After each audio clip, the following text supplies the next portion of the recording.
हैं सर, एक बहुत महत्वपूर्ण सवाल, चूंकि हम ये पहले जाने कि होली कब मनानी है, उससे पहले ये जानना हमें जरूरी है कि होली के ही आसपास चंद्र ग्रहण हो रहा है। इसका क्या कोई बहुत बड़ा प्रभाव होली में पड़ने वाला है? देखिए, बिल्कुल ग्रहण जो होता है, एक कहावत है, देखें पीछे भी अमावस्या पे भी ग्रहण था। हालांकि वो हमारे हिंदुस्तान के अंदर में नहीं था, तमाम दूसरी कंट्रियों के अंदर में था, पर शास्त्र कहता है कि एक पाख दो गहना राजा मरे या सेना, एक कहावत है। यानी एक शुक्ल पक्ष में और एक कृष्ण पक्ष पे, यानी दो ग्रहण एक पक्ष में यदि पड़ जाते हैं तो ये सबके लिए हानिकारक माना जाता है। होली के अंदर में एक हमारे जो कहते हैं कि हमारे 4 वर्ण होते हैं और 4 त्योहार होते हैं, ब्राह्मण, क्षत्रिय, वैश्य और शूद्र, 4 वर्ण हो गए और चारों के ही त्योहार हैं। 5वां ना वर्ण है ना 5वां कोई ऐसा त्योहार। और खास करके भद्रा और ग्रहण का महत्व जो होता है वो श्रावणी यानी रक्षाबंधन और होलिका दहन, इस पर इसका विशेष महत्व माना जाता है।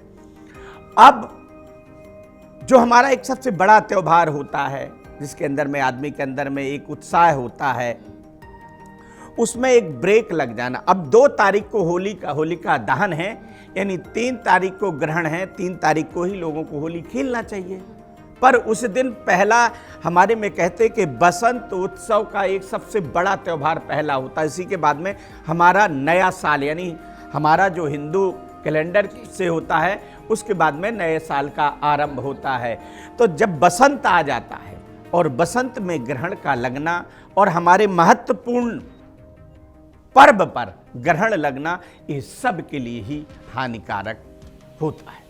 तो चलिए अब अपने मूल सवाल पर आते हैं कि होली मनानी कब है, यानी होली कब है। जैसा कि आचार्य जी ने बताया कि 2 तारीख को होलिका दहन है, 3 तारीख को ग्रहण है, तो होली कब मनाएं? होली जो है 2 तारीख को मनाई जाएगी, जो सोमवार का दिन है, क्योंकि जो हमारी पूर्णिमा तिथि है वो 2 तारीख को आ रही है और होली का दहन प्रदोष काल में किया जाता है।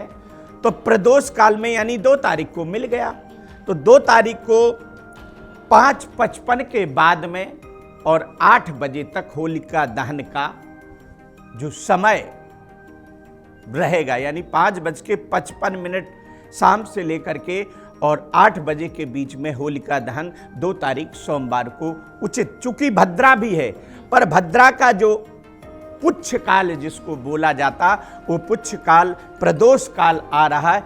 इसलिए हमारे पंचांगकर्ताओं ने और हमारे जो ज्योतिष के प्राचीन विद्वान लोग हैं, उन्होंने 2 तारीख शास्त्र सम्मत बताया। और शास्त्र भी कहता है, इसमें बहुत सारे धर्म सिंधु के अंदर में उदाहरण आते हैं, मानसागरी के अंदर में जो हमारे ज्योतिष के धार्मिक ग्रंथ हैं, उसको अगर आप पढ़ते हैं तो उसमें जो दृष्टांत होते हैं, ऐसा नहीं कि हमने बोल दिया ये हमारा मत है, ये हमारे धर्म और शास्त्र का मत है।